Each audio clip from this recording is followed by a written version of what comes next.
हरि ओम। आप सभी भक्तों को आषाढ़ पूर्णिमा की ढेर सारी शुभकामनाएं। आइए भक्तों, श्रवण करते हैं आषाढ़ पूर्णिमा की व्रत कथा। बहुत पुरानी बात है। एक गांव में एक साहूकार रहता था। उसके दो बेटियां थीं, बड़ी और छोटी। दोनों बहनें धार्मिक प्रवृत्ति की थी और हर माह पूर्णिमा का व्रत करती थी। बड़ी बहन व्रत को पूरी श्रद्धा और विधि पूर्वक पूरा करती थी।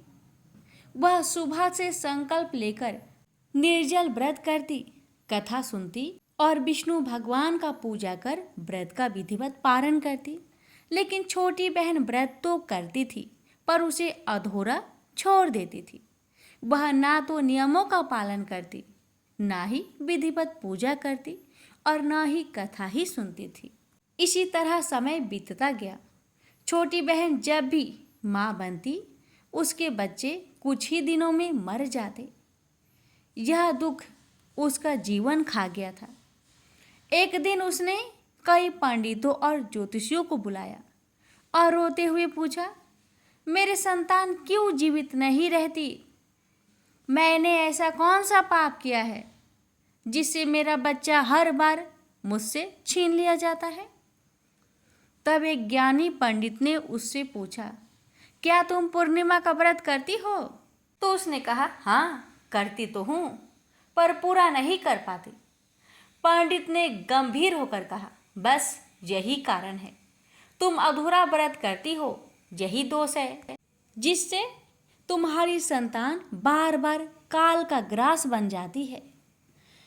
जब तुम पूरे नियम और श्रद्धा से पूर्णिमा का व्रत करोगी, तभी संतान रक्षा संभव हो पाएगी। छोटी बहन को जैसे रास्ता मिल गया, उसने मन ही मन पूर्णिमा विष्णु भगवान से क्षमा मांगी और अगली बार जब पूर्णिमा व्रत आई, उसने पूरे श्रद्धा से व्रत किया, जैसे उसकी बड़ी बहन किया करती थी। कुछ समय बाद वह फिर से माँ बनी और बेटा हुआ, लेकिन दुर्भाग्य से वह बेटा भी जन्म के कुछ ही दिन बाद मृत्यु की सैया पर पहुंच गया। छोटी बहन का दुख फिर उमड़ पड़ा। वह बेटे को लेकर बैठ गई, उसे गोद में उठाकर रोने लगी। परंतु उसी समय उसकी बड़ी बहन वहां पर आ गई। उसने बच्चे को देखा और कहा, इसे जमीन पर पीढ़ा पर सुलाओ और उसको ऊपर कपड़ा ओढ़ा दो।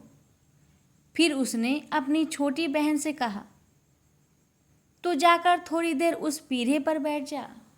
फिर उसने अपनी छोटी बहन से कहा, जा तू थोड़ी देर पीढ़े पर बैठ जा। छोटी बहन जैसे ही कपड़े से ढके हुए बच्चे के पास बैठने लगी, तभी बड़ी बहन चिल्लाई, रुक जा, बैठ मत, तेरा घाघरा बच्चे को छू गया, देखो बच्चा तो हिल रहा है।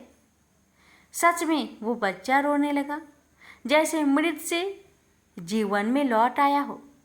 छोटी बहन अस्तबद रह गई, बोली, बाई तू तो कहती थी मैं कलंकिनी हूँ, मेरे वजह से तेरे बच्चे मरते हैं, पर आज जो मेरा बेटा जीवित हुआ है वो तो तेरे पुण्य से, तेरे व्रत से हुआ है। तू जो पूर्णिमा का पूरा व्रत करती है और मैं अधूरा व्रत करती हूँ, इसी पाप का फल मुझे मिल रहा है। आज मेरी आंखें खुल गई। इसके बाद दोनों बहनों ने गांव में ढिंढोरा पिटवा दिया, सुनो गांव वालों, जो भी जीवन में सुख, संतान, समृद्धि, शांति और कल्याण चाहता है, वह पूर्णिमा के दिन विष्णु भगवान का पूजन जरूर करे, पर अधूरा नहीं, पूरा व्रत करे, नियम पूर्वक करे।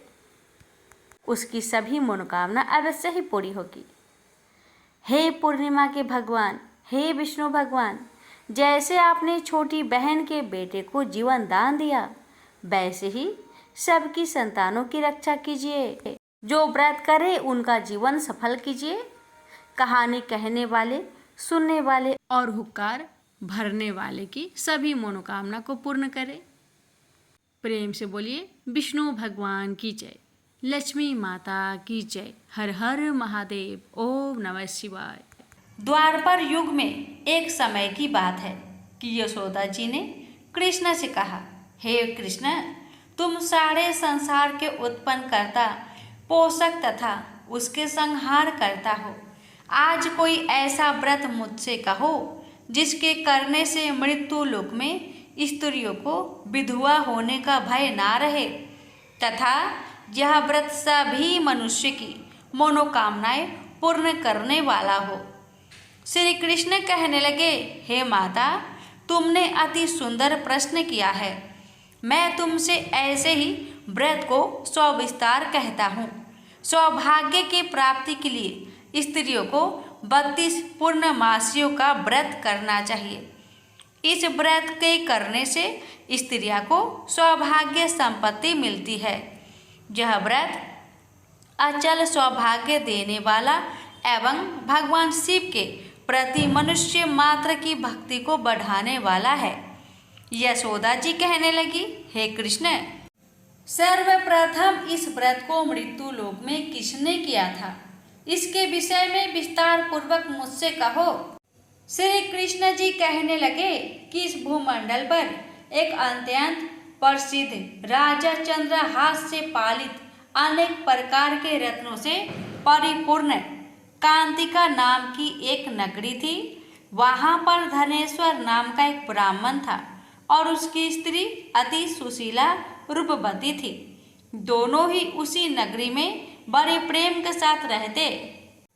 एक समय एक बड़ा तपस्वी योगी उस नगरी में आया। वह योगी उस ब्राह्मण के घर को छोड़कर अन्य सब घरों से भिक्षा लाकर भोजन किया करता था। रूपवती से वह भिक्षा नहीं लिया करता था। उस योगी ने एक दिन रूपवती से भिक्षा न लेकर किसी अन्य घर से भिक्षा लेकर गंगा किनारे जाकर भिक्षान्न को प्रेम पूर्वक खा रहा था कि धनेश्वर ने योगी का यह सब कार्य किसी प्रकार से देख लिया। अपनी भिक्षा के अनादर से दुखी होकर धनेश्वर योगी से बोला, महात्मन, आप सब घरों से भिक्षा लेते हैं परंतु मेरे घर की भिक्षा कभी भी नहीं लेते, इसका कारण क्या है?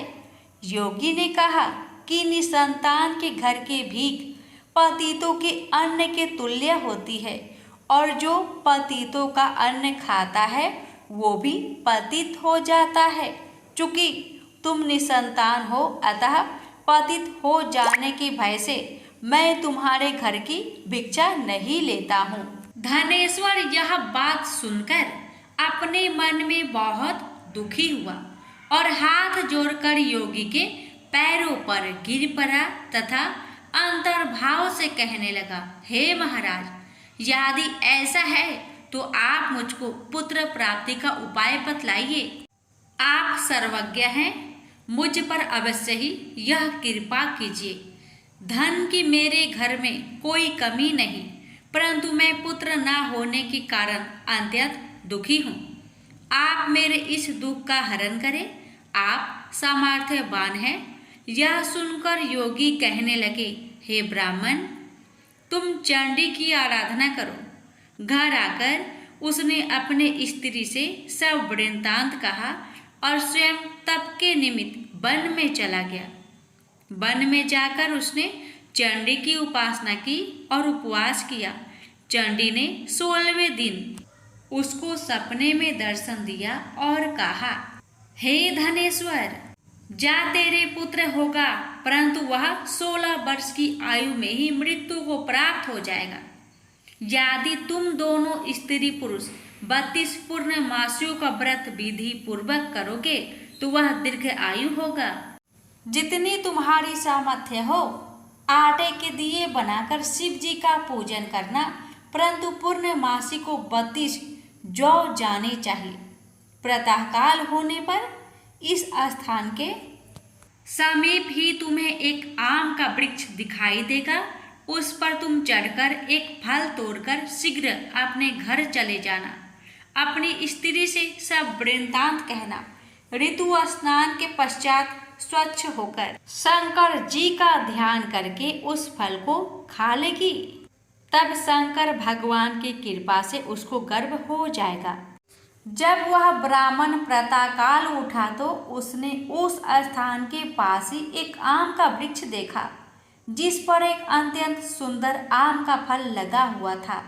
उस ब्राह्मण ने उस आम के वृक्ष पर चढ़कर उस फल को तोड़ने का प्रयत्न किया, परंतु वृक्ष पर कई प्रकार प्रयत्न करने पर भी वह ना चढ़ पाया।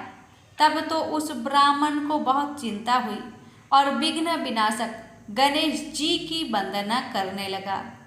हे दयानिधे, अपने भक्त के विघ्नों का नाश करके उनके मंगल कार्य को करने वाले, दुष्टों का नाश करने वाले, रिद्धि सिद्धि के देने वाले, आप मुझ पर कृपा करके इतना बल दे कि मैं अपने मनोरथ को पूर्ण कर सकूं। इस प्रकार श्री गणेश जी की प्रार्थना करने पर उनकी कृपा से धनेश्वर वृक्ष पर चढ़ गया और उसने एक अति सुंदर आम का फल देखा। उसने विचार किया कि जो वरदान से फल मिला था वह यह है और कोई फल दिखाई नहीं देता। उस धनेश्वर ब्राह्मण ने जल्दी से उस फल को तोड़कर अपनी स्त्री को लाकर दिया और उसकी स्त्री ने अपने पति के कथन अनुसार उस फल को खा लिया और वह गर्भवती हो गई। देवी जी की असीम कृपा से उसे एक अत्यंत सुंदर पुत्र उत्पन्न हुआ, जिसका नाम उन्होंने देवी दास रखा। माता पिता के हर्ष और शोक के साथ वह बालक शुक्ल पक्ष के चंद्रमा की भांति अपने पिता के घर में बढ़ने लगा। भवानी की कृपा से वह बालक बहुत ही सुंदर, सुशील और विद्या पढ़ने में बहुत ही निपुण हो गया। दुर्गा जी की आज्ञा अनुसार उसकी माता ने 32 पूर्णमासी का व्रत रखना प्रारंभ कर दिया था, जिससे उसका पुत्र बड़ी आयु वाला हो जाए। 16वां वर्ष लगते ही देवी दास के माता पिता को बड़ी चिंता हो गई कि कहीं उनके पुत्र की इस वर्ष मृत्यु ना हो जाए। इसलिए उन्होंने अपने मन में विचार किया कि यदि यह दुर्घटना उनके सामने हो गई तो वे कैसे सहन कर सकेंगे। अस्तु उन्होंने देवी दास के मामा को बुलाया और कहा कि हमारी इच्छा है कि देवी दास 1 वर्ष तक काशी में जाकर विद्या अध्ययन करे और उसको अकेला भी नहीं छोड़ना चाहिए। इसलिए साथ में तुम चले जाओ और 1 वर्ष के पश्चात इसको वापस लौटा लाना। सब प्रबंध करके उसके माता पिता ने काशी जाने के लिए देवी दास को एक घोड़े पर बैठाकर उसके मामा को उसके साथ कर दिया, किंतु यह बात उसके मामा या किसी और से नहीं कही।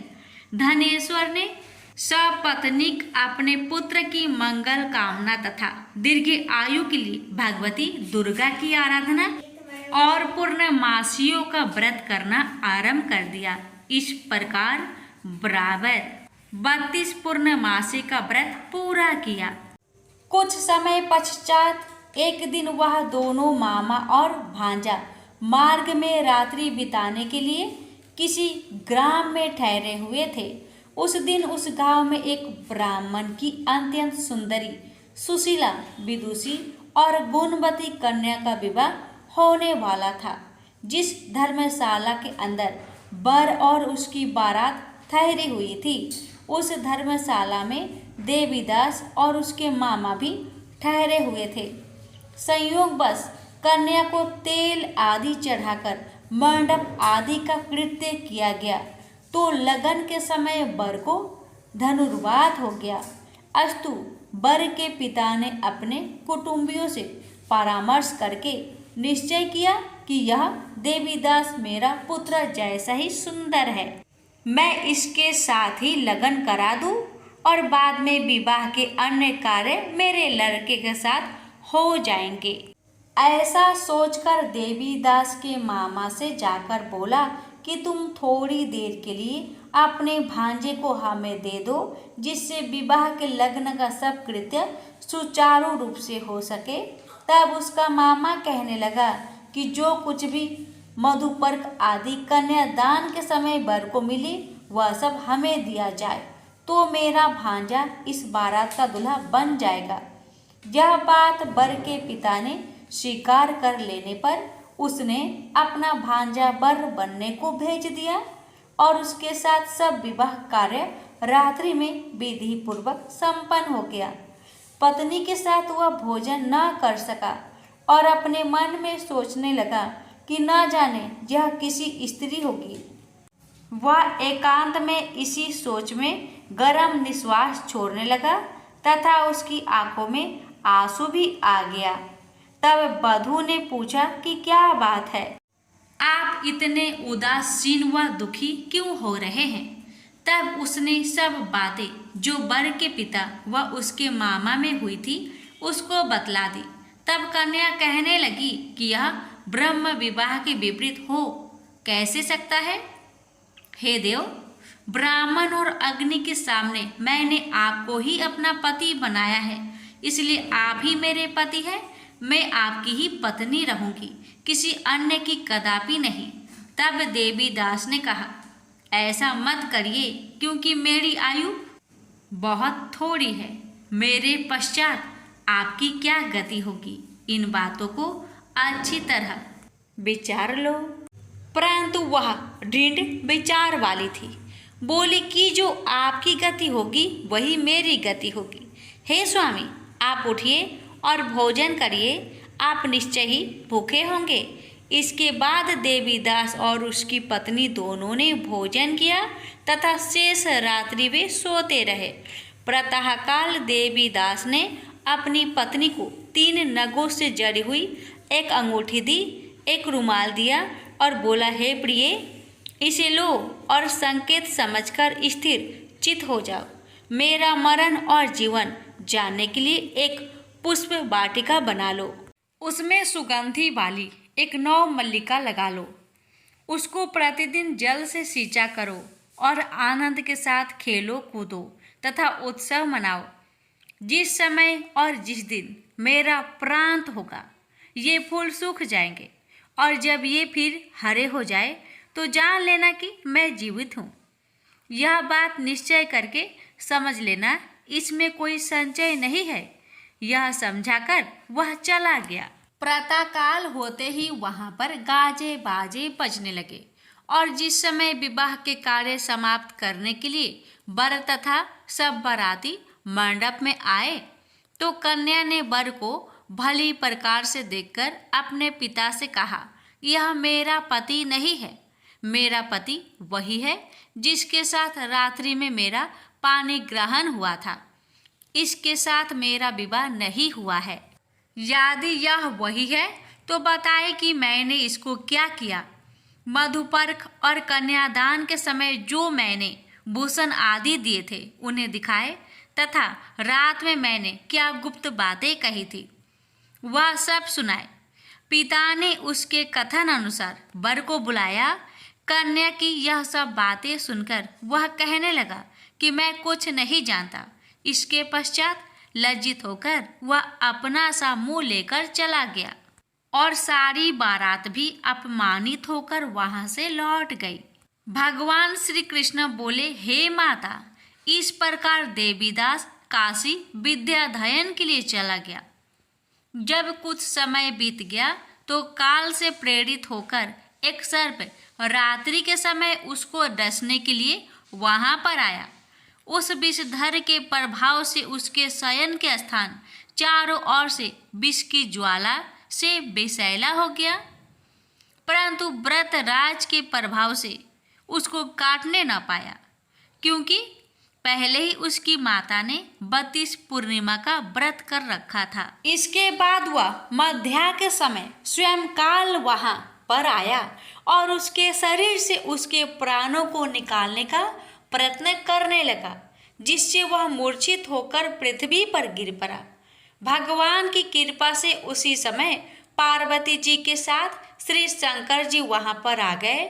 उसको मूर्छित दशा में देखकर पार्वती जी ने भगवान शंकर से प्रार्थना की कि हे महाराज, इस बालक की माता ने पहले 32 पूर्णिमा का व्रत किया था, जिसके प्रभाव से हे भगवान आप इसको प्राण दान दे। भवानी के कहने पर भक्त वत्सल भगवान श्री शिव जी ने उसको प्राण दान दे दिया। इस व्रत के प्रभाव से काल को भी पीछे हटना पड़ा और देवीदास स्वस्थ होकर बैठ गया। उधर उसकी स्त्री उसके काल की प्रतीक्षा किया करती थी। जब उसने देखा कि उस पुष्प वाटिका में पत्र पुष्प कुछ भी नहीं रहे तो उसको बड़ा आश्चर्य हुआ, और जब वह वैसे ही हरी भरी हो गई तो वह जान गई कि वह जीवित हो गए हैं। यह देखकर वह बहुत प्रसन्न मन से अपने पिता के कहने लगी कि पिताजी, मेरे पति जीवित है, आप उनको ढूंढिए। जब 16वां वर्ष व्यतीत हो गया तो देवीदास भी अपने मामा के साथ काशी से चल दिया। इधर उसे ससुर उसको ढूंढने के लिए अपने घर से जाने वाले ही थे कि वह दोनों मामा भांजा वहां पर आ गए। उसको आया देखकर उसका ससुर बड़ी प्रसन्नता के साथ अपने घर में ले गया। उस समय नगर के निवासी भी वहां इकट्ठे हो गए और सबने निश्चय किया कि अवश्य ही इसी बालक के साथ इस कन्या का विवाह हुआ था। उस बालक को जब कन्या ने देखा तो पहचान लिया और कहा कि ये तो वही है जो संकेत करके गया था।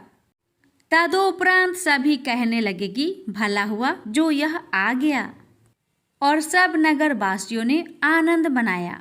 कुछ दिन बाद देवीदास अपनी पत्नी और माता के साथ अपने ससुर के घर से बहुत सा उपहार आदि लेकर अपने घर के लिए प्रस्थान किया। जब वह अपने गांव के निकट आ गया तो कई लोगों ने उसको देखकर उसके माता पिता को पहले ही जाकर खबर दे दी कि तुम्हारा पुत्र देवीदास अपनी पत्नी और मामा के सहित आ रहे हैं। ऐसा समाचार सुनकर पहले तो उन्हें विश्वास ही नहीं हुआ, किंतु जब और लोगों ने भी आकर उनकी बात का समर्थन किया तो उनको बड़ा आश्चर्य हुआ। लेकिन थोड़ी देर में देवीदास ने आकर अपने माता पिता के चरणों में अपना सिर रखकर प्रणाम किया और उसकी पत्नी ने अपने सास ससुर के चरणों को स्पर्श किया तो माता पिता ने अपने पुत्र और पुत्रवधू को अपने हृदय से लगा लिया और दोनों की आंखों में प्रेम अश्रु बह चले। अपने पुत्र और पुत्रवधू के आने की खुशी में धनेश्वर ने बड़ा भारी उत्सव किया और ब्राह्मणों को भी बहुत सी दान दक्षिणा देकर प्रसन्न किया। श्री कृष्ण जी कहने लगे कि इस प्रकार धनेश्वर 32 पूर्णिमाओं की व्रत के प्रभाव से पुत्रवान हो गया। जो भी स्त्रियां इस व्रत को करती है वे जन्म जन्मांतर में वैधव का दुख नहीं भोगती और सदैव सौभाग्यवती रहती है। यह मेरा वचन है, इसमें कोई संदेह नहीं मानना। यह व्रत पुत्र पौत्रों को देने वाला तथा संपूर्ण मनोकामनाओं को पूर्ण करने वाला है। 32 पूर्णिमाओं के व्रत करने से व्रत की सब इच्छाएं भगवान शिव जी की कृपा से पूर्ण हो जाती है। प्रेम से बोलिए हर हर महादेव। नैमिषारण्य तीर्थ में सौनकादि 88,000 ऋषियों ने श्री सूत जी से पूछा, हे प्रभु, इस कलयुग में वेद विद्या रहित मनुष्य को प्रभु भक्ति किस प्रकार मिल सकती है तथा उनका उद्धार कैसे होगा? हे मुनि श्रेष्ठ, कोई ऐसा तप बताइए जिससे थोड़े समय में ही पुण्य मिले और मनोवांछित फल भी मिल जाए। इस प्रकार की कथा सुनने की हम इच्छा रखते हैं।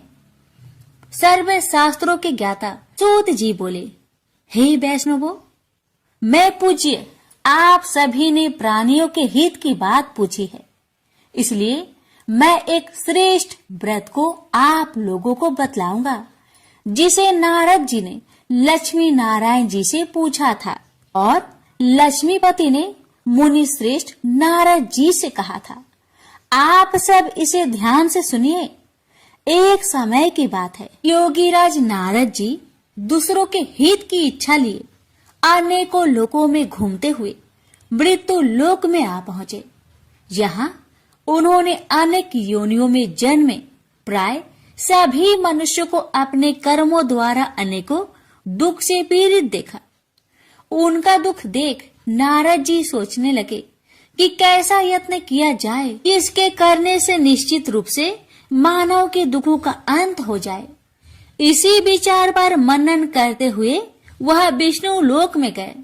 वहां देवों के इस भगवान नारायण की स्तुति करने लगे, जिनके हाथों में शंख, चक्र, गदा और पद्म थे, गले में वरमाला पहने हुए थे। स्तुति करते हुए नारद जी बोले, हे भगवान, आप अत्यंत शक्ति से संपन्न हैं। मन तथा वाणी भी आपको नहीं पा सकती है। आपका यदि मध्य तथा अंत नहीं है, निर्गुण स्वरूप सृष्टि के कारण भक्तों के दुख को दूर करने वाले आपको मेरा नमस्कार है। नारद जी की स्तुति सुन विष्णु भगवान बोले, हे मुनि श्रेष्ठ, आपके मन में क्या बात है? आप किस काम के लिए पधारे हैं? उसे निसंकोच कहो। इस पर नारद मुनि बोले कि मृत्युलोक में अनेक योनियों में जन्मे मनुष्य अपने कर्मों के द्वारा अनेकों दुख से दुखी हो रहे हैं। हे नाथ, आप मुझ पर दया रखते हैं तो बताइए कि वो मनुष्य थोड़े प्रयास से ही अपने दुखों से कैसे छुटकारा पा सकते हैं। श्री हरि बोले, हे नारद, मनुष्य की भलाई के लिए तुमने बहुत ही अच्छी बात पूछी है, जिसके करने से मनुष्य मोह से छूट जाता है। वह बात मैं कहता हूँ, उसे सुनो। स्वर्ग लोक व मृत्यु लोक दोनों में एक दुर्लभ उत्तम व्रत है जो पुण्य देने वाला है। आज प्रेम वश होकर मैं उसे तुमसे कहता हूँ। श्री सत्यनारायण भगवान का यह व्रत अच्छी तरह विधान पूर्वक करके मनुष्य तुरंत ही यहाँ सुख भोग कर मरने पर मोक्ष पाता है। श्री हरि के वचन सुन नारद जी बोले कि उस व्रत का फल क्या है और उसका विधान क्या है। यह व्रत किसने किया था, इस व्रत को किस दिन करना चाहिए, सभी कुछ विस्तार से बताए। नारद की बात सुनकर श्री हरि बोले, दुख व शोक को दूर करने वाला यह व्रत सभी स्थानों पर विजय दिलाने वाला है। मानव को भक्ति व श्रद्धा के साथ शाम को श्री सत्यनारायण की पूजा धर्म में परायण होकर ब्राह्मणों व बंधुओं के साथ करनी चाहिए। भक्ति भाव से ही नैवेद्य, केले का फल, घी, दूध और गेहूं का आटा सवाया ले। गेहूं के स्थान पर साठी का आटा, शक्कर तथा गुड़ लेकर वह सभी भक्षण योग्य पदार्थों को मिलाकर भगवान का भोग लगाए। ब्राह्मणों सहित बंधु बांधवों को भी भोजन कराए। उसके बाद स्वयं भोजन करे और भजन कीर्तन के साथ भगवान की भक्ति में लीन हो जाए। इस तरह से सत्यनारायण भगवान का यह व्रत करने पर मनुष्य की सारी इच्छाएं निश्चित रूप से ही पूरी होती है। इस कली काल अर्थात कलयुग में मृत्यु लोक में मोक्ष का यही एक सरल उपाय है। इति श्री सत्यनारायण व्रत कथा प्रथम अध्याय संपूर्ण। श्रीमन नारायण नारायण नारायण, भज मन नारायण नारायण नारायण। श्री सत्यनारायण भगवान की जय। सूत जी बोले, हे ऋषियों, जिसने पहले समय में इस व्रत को किया था उसका इतिहास कहता हूँ, ध्यान से सुनो। सुंदर काशीपुरी नगरी में एक अत्यंत निर्धन ब्राह्मण रहता था। भूख प्यास से परेशान हुआ धरती पर घूमता रहता था। ब्राह्मणों से प्रेम करने वाले भगवान ने एक दिन ब्राह्मण का भेष धारण कर उसके पास जाकर पूछा, हे ब्रीप, नित्य दुखी होकर तुम पृथ्वी पर क्यों घूमते हो? दीन ब्राह्मण बोला, मैं निर्धन ब्राह्मण हूँ, भिक्षा के लिए धरती पर घूमता हूँ। हे भगवान, यदि आप इसका कोई उपाय जानते हो तो बताइए। वृद्ध ब्राह्मण कहता है कि सत्यनारायण भगवान मनोवांछित फल देने वाले हैं, इसलिए तुम उनका पूजन करो। इसे करने से मनुष्य सभी दुखों से मुक्त हो जाता है। वृद्ध ब्राह्मण बनकर आए सत्यनारायण भगवान उस निर्धन ब्राह्मण को व्रत का सारा विधान बताकर अंतर्ध्यान हो गए। ब्राह्मण मन ही मन सोचने लगा कि जिस व्रत को वृद्ध ब्राह्मण करने को कह गया है, मैं उसे जरूर करूंगा। यह निश्चय करने के बाद उसे रात में नींद नहीं आई। वह सवेरे उठकर सत्यनारायण भगवान के व्रत का निश्चय कर भिक्षा के लिए चला गया। उस दिन निर्धन ब्राह्मण को भिक्षा में बहुत धन मिला, जिससे उसने बंधु बांधवों के साथ मिलकर श्री सत्यनारायण भगवान का व्रत संपन्न किया। भगवान सत्यनारायण का व्रत संपन्न करने के बाद वह निर्धन ब्राह्मण सभी दुखों से छूट गया और अनेक प्रकार की संपत्तियों से युक्त हो गया। उसी समय से यह ब्राह्मण हर माह इस व्रत को करने लगा। इस तरह से सत्यनारायण भगवान के व्रत को जो भी मनुष्य करेगा, वह सभी प्रकार के पापों से छूटकर मोक्ष को प्राप्त होगा। जो मनुष्य इस व्रत को करेगा, वह भी सभी दुखों से मुक्त हो जाएगा। सूत जी बोले कि इस तरह से नारद जी से नारायण जी का कहा हुआ श्री सत्यनारायण व्रत को मैंने तुमसे कहा। हे वृपो, मैं अब और क्या कहूँ? ऋषि बोले, हे मुनिवर, संसार में उस व्रीप से सुनकर और किस किस ने इस व्रत को किया, हम सब इस बात को सुनना चाहते हैं। इसके लिए हमारे मन में श्रद्धा का भाव है। सूत जी बोले, हे मुनियों, जिसने इस व्रत को किया है वह सब सुनो। एक समय वही व्रीप धन व ऐश्वर्य के अनुसार अपने बंधु बांधवों के साथ इस व्रत को करने को तैयार हुआ। उसी समय एक लकड़ी बेचने वाला बूढ़ा आदमी आया और लकड़ियां बाहर रखकर अंदर ब्राह्मण के घर में गया। प्यास से दुखी वह लकड़हारा उनको व्रत करते देख व्रीप को नमस्कार कर पूछने लगा कि आप यह क्या कर रहे हैं तथा इसे करने से क्या फल मिलेगा, कृपया मुझे भी बताइए। ब्राह्मण ने कहा कि सब मनोकामनाओं को पूरा करने वाला यह सत्यनारायण भगवान का व्रत है। इनकी कृपा से ही मेरे घर में धन्य धान्य आदि की वृद्धि हुई है। व्रीप से सत्यनारायण व्रत के कथा के बारे में जानकर लकड़हारा बहुत प्रसन्न हुआ। चरणामृत लेकर वह प्रसाद खाने के बाद वह अपने घर गया। लकड़हारे ने अपने मन में संकल्प किया कि आज लकड़ी बेचने से जो धन मिलेगा उसी से श्री सत्यनारायण भगवान का उत्तम व्रत करूंगा।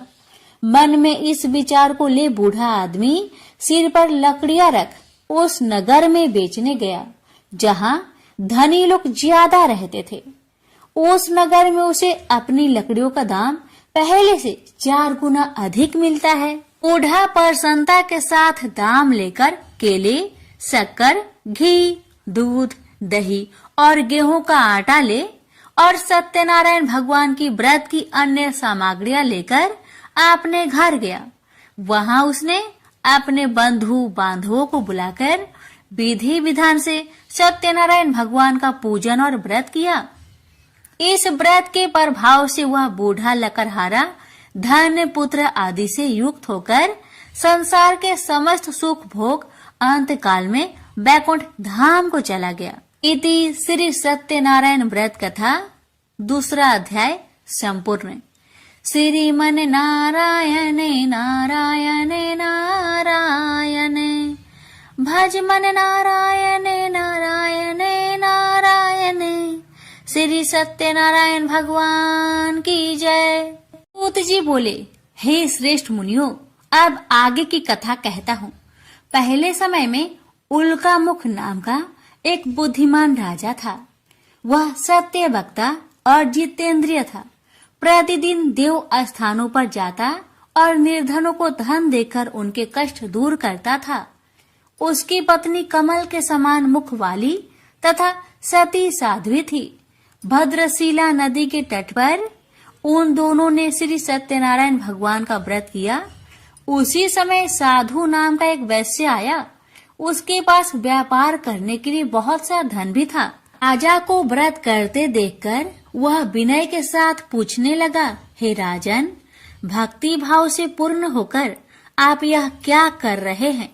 मैं सुनने की इच्छा रखता हूँ। तो आप मुझे बताए।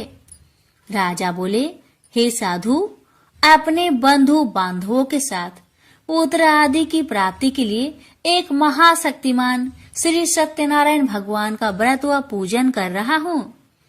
राजा के वचन सुन साधु आदर से बोला, हे राजन, मुझे इस व्रत का सारा विधान कहिए। आपके कथा अनुसार मैं भी इस व्रत को करूँगा। मेरी भी संतान नहीं है और इस व्रत को करने से निश्चित रूप से मुझे संतान की प्राप्ति होगी। राजा से व्रत का सारा विधान सुनकर व्यापार से निवृत्त हो वह अपने घर गया। साधु वैश्या ने अपनी पत्नी को संतान देने वाले इस व्रत का वर्णन कह सुनाया और कहा कि जब मेरी संतान होगी तब मैं इस व्रत को करूंगा। साधु ने इस तरह के वचन अपनी पत्नी लीलावती से कहे। एक दिन लीलावती पति के साथ आनंदित हो सांसारिक धर्म में प्रवृत्त होकर सत्यनारायण भगवान की कृपा से गर्भवती हो गई। 10वें महीने में उसके गर्भ से एक सुंदर कन्या ने जन्म लिया। दिनों दिन वह ऐसे बढ़ने लगी जैसे कि शुक्ला पक्ष का चंद्रमा बढ़ता है। माता पिता ने अपनी कन्या का नाम कलावती रखा। एक दिन लीलावती ने मीठे शब्दों में अपने पति को याद दिलाया कि आपने सत्यनारायण भगवान के जिस व्रत को करने का संकल्प किया था उसे करने का समय आ गया है। आप इस व्रत को करिए। साधु बोला कि हे प्रिय, इस व्रत को मैं उसके विवाह पर करूंगा। इस प्रकार अपनी पत्नी को अवशासन देकर वह नगर को चला गया। कलावती पिता के घर में रह वृद्धि को प्राप्त हो गई। साधु ने एक बार नगर में अपनी कन्या को सखियों के साथ देखा तो तुरंत ही दूत को बुलवाया और कहा कि मेरी कन्या की योग वर देखकर आओ। साधु की बात सुनकर दूत कंचन नगर में पहुंचा और वहां देखभाल कर लड़की के सुयोग बनिक पुत्र को ले आया। सुयोग लड़के को देख साधु ने बंधु बांधवों को बुलाकर अपनी पुत्री का विवाह कर दिया। लेकिन दुर्भाग्य की बात ये कि साधु ने अभी भी श्री सत्यनारायण भगवान का व्रत नहीं किया। इस पर श्री भगवान क्रोधित हो गए और श्राप दिया कि साधु को अत्यधिक दुख मिले। अपने कार्य में कुशल साधु बनिया जमाई को लेकर समुद्र के पास स्थित होकर रत्नासारपुर नगर में गया। वहां जाकर दामाद ससुर दोनों मिलकर चंद्रकेतु राजा के नगर में व्यापार करने लगे। एक दिन भगवान सत्यनारायण की माया से एक चोर राजा का धन चुराकर भाग रहा था। उसने राजा के सिपाहियों को अपना पीछा करते देख चुराया हुआ धन वहां रख दिया जहां साधु अपने जमाई के साथ ठहरा हुआ था। राजा के सिपाहियों ने साधु वैश्या के पास राजा का धन पड़ा देखा तो वह ससुर जमाई दोनों को बांधकर प्रसन्नता से राजा के पास ले गए और कहा कि उन दोनों चोरों को हम पकड़ लाए हैं, आप आगे की कार्रवाई की आज्ञा दे। राजा की आज्ञा से उन दोनों को कठिन कारावास में डाल दिया गया और उनका सारा धन भी उनसे छीन लिया गया। श्री सत्यनारायण भगवान के श्राप से साधु की पत्नी भी बहुत दुखी हुई। घर में जो धन रखा था उसे चोर चुरा ले गए। शारीरिक तथा मानसिक पीड़ा व भूख प्यास से अति दुखी हो अन्न की चिंता में कालावती के ब्राह्मण के घर गई। वहां उसने श्री सत्यनारायण भगवान का व्रत होते देखा। फिर कथा भी सुनी। वह प्रसाद ग्रहण कर वह रात को घर वापस आई। माता ने कलावती से पूछा कि हे पुत्री, अब तक तुम कहाँ थी? तेरे मन में क्या है? कलावती ने अपने माता से कहा, हे माता, मैंने एक ब्राह्मण के घर में श्री सत्यनारायण भगवान का व्रत देखा है। कन्या के वचन सुन लीलावती भगवान की पूजन की तैयारी करने लगी। लीलावती ने परिवार व बंधुओं सहित सत्यनारायण भगवान का पूजन किया और उनसे वर मांगा कि मेरे पति तथा जमाई शीघ्र घर आ जाए। साथ ही यह भी प्रार्थना की कि हम सबका अपराध क्षमा करे।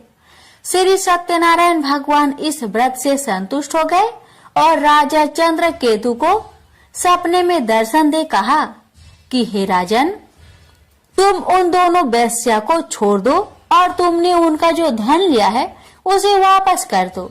अगर ऐसा नहीं किया तो मैं तुम्हारा धन, राज्य व संतान सभी को नष्ट कर दूंगा। राजा को यह सब कहकर वह अंतर्ध्यान हो गए। अतः काल सभा में राजा ने अपना सपना सुनाया।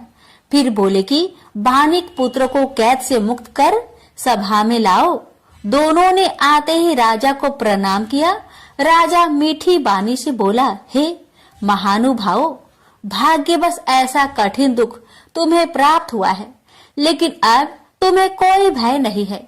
ऐसा कह राजा ने उन दोनों को नए वस्त्र भूषण भी पहनाए और जितना धन उनका लिया था उससे 2 गुना धन वापस कर दिया। दोनों वेश्या अपने घर को चल दिए। श्री सत्यनारायण व्रत कथा का 3रा अध्याय संपूर्ण। श्रीमन नारायण नारायण नारायण, भज मन नारायण नारायण नारायण। श्री सत्यनारायण भगवान की जय। सूत जी बोले, वैश्या ने मंगलाचार कर अपनी यात्रा आरंभ की और अपने नगर की ओर चल दिया।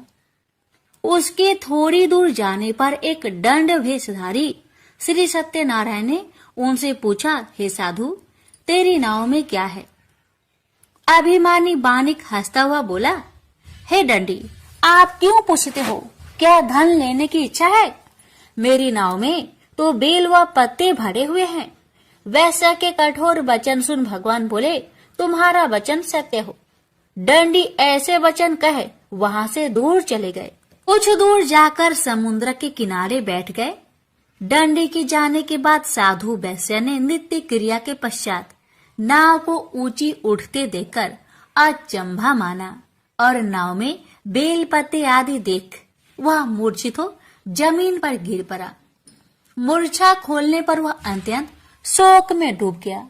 तब उसका दामाद बोला कि आप शोक न मनाए, यह दंडी का श्राप है, इसलिए हमें उनकी शरण में जाना चाहिए, तभी हमारी मनोकामना पूरी होगी। दामाद की बात सुनकर वह दंडी के पास पहुंचा और अत्यंत भक्ति भाव नमस्कार करके बोला, मैंने आपसे जो असत्य वचन कहे थे उनके लिए मुझे क्षमा दे। ऐसा कहकर महान शोकातुर हो रोने लगा। दंडी भगवान बोले, हे बानिक पुत्र, मेरी आज्ञा से बार बार तुम्हें दुख प्राप्त हुआ है, तू मेरी पूजा से विमुख हुआ। साधु बोला, हे भगवान, आपकी माया से ब्रह्मा आदि देवता भी आपके रूप को नहीं जानते, तब मैं अज्ञानी कैसे जान सकता हूँ?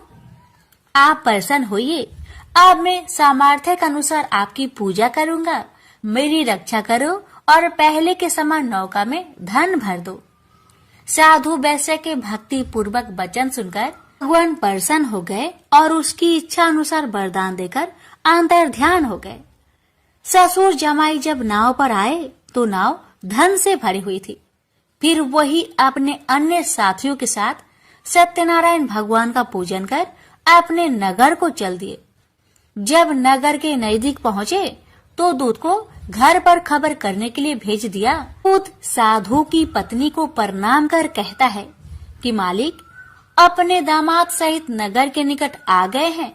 दूत की बात सुन साधु की पत्नी लीलावती ने बड़े हर्ष के साथ सत्यनारायण भगवान का पूजन कर अपनी पुत्री कलावती से कहा कि मैं अपने पति के दर्शन को जाती हूँ, तो कार्य पूर्ण कर शीघ्र आ जाना।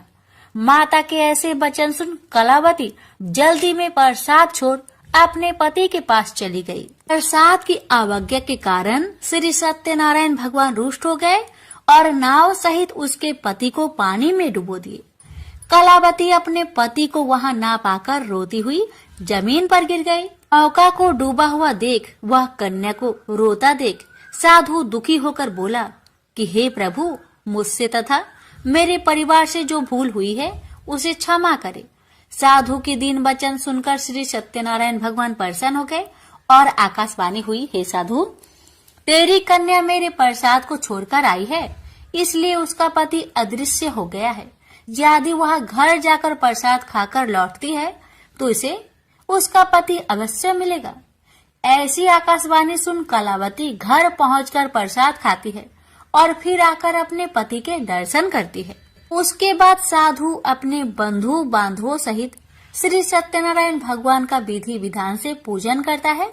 इस लोक का सुख भोग वह अंत में स्वर्ग जाता है।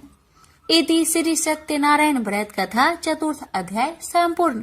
श्रीमन नारायणे नारायणे नारायणे भज मन नारायणे नारायणे नारायण। श्री सत्यनारायण भगवान की जय। श्री सूत जी बोले, हे ऋषियों, मैं और भी एक कथा सुनाता हूँ, उसे भी ध्यान पूर्वक सुनो। प्रजा पालन में लीन तुंगध्वज नाम का एक राजा था। उसने भी भगवान का प्रसाद त्याग कर बहुत ही दुख प्राप्त किया। एक बार वन में जाकर वन्य पशुओं को मारकर वह बर के पेड़ के नीचे आया। वहां उसने ग्वालों को भक्ति भाव से अपने बंधुओं सहित सत्यनारायण भगवान का पूजन करते देखा। अभिमान बस राजा ने उन्हें देखकर भी पूजा स्थान में नहीं गया, न ही उसने भगवान को नमस्कार किया। ग्वालों ने राजा को प्रसाद दिया, लेकिन उसने वह प्रसाद नहीं खाया और प्रसाद को वही छोड़कर वह अपने नगर को चला गया।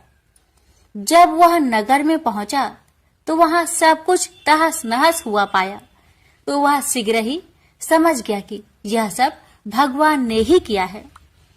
वह दोबारा ग्वालों के पास पहुंचा और विधि पूर्वक पूजा कर प्रसाद खाया, तो श्री सत्यनारायण भगवान की कृपा से सब कुछ पहले जैसा हो गया। दीर्घ काल तक सुख भोगने के बाद मरोना उपरांत उसे स्वर्ग लोक की प्राप्ति हुई। तो मनुष्य परम दुर्लभ इस व्रत को करेगा तो भगवान सत्यनारायण की अनुकंपा से उसे धन्य धान्य की प्राप्ति होगी। निर्धन धनी हो जाता है और भय मुक्त हो जीवन जीता है।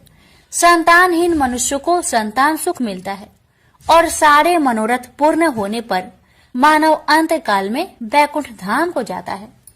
सूत जी बोले, जिन्होंने पहले इस व्रत को किया है, अब उनके दूसरे जन्म की कथा कहता हूँ। वृद्ध संतानंद ब्राह्मण ने सुदामा का जन्म लेकर मोक्ष की प्राप्ति की। लकरहारे ने अगले जन्म में निषाद बनकर मोक्ष प्राप्त किया। उल्का मुख नाम का राजा दशरथ होकर बैकुंठ को गए। साधु नाम के वैश्य ने मोरध्वज बनकर अपने पुत्र को आड़े से चीरकर मोक्ष पाया। महाराज तुंगध्वज ने स्वयंभू होकर भगवान में भक्ति युक्त हो कर्म कर मोक्ष पाया।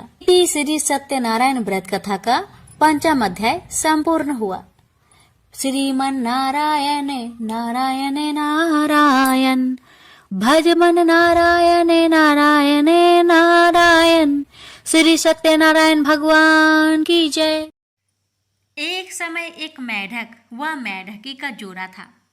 इनमें से मेढकी हमेशा भगवान विनायक यानी गणेश जी की पूजा अर्चना करती थी। उन्हीं का नाम हर समय जपती रहती थी। यह देखकर मेढक को गुस्सा आता। एक बार उसने गुस्से में मेढकी को कहा कि तू पापी है, जो हर समय पर पुरुष का नाम लेती है। इस पाप को करना बंद कर। धमकी भी दी, यदि आज के बाद विनायक जी का नाम लिया तो वह उसका सिर फोड़ देगा। कथा के अनुसार मेढकी इस बात से गणेश जी उससे नाराज हो जाते हैं। इसके बाद एक दिन राजा की एक दासी आती है और दोनों मेढक मेढकी जिस पानी में रहते हैं उसे एक पात्र में डालकर ले जाती है, जहां वह उस पानी को चूल्हे पर चढ़ा देती है। तभी मेढकी तो भगवान गणेश का नाम लेने से उबलते पानी में भी कष्ट नहीं पाती, लेकिन मेढक दर्द से करा उठता है। गर्म पानी में भी जब वह मेढकी को बिना कष्ट के देखता है तो वह उससे इसका कारण पूछता है।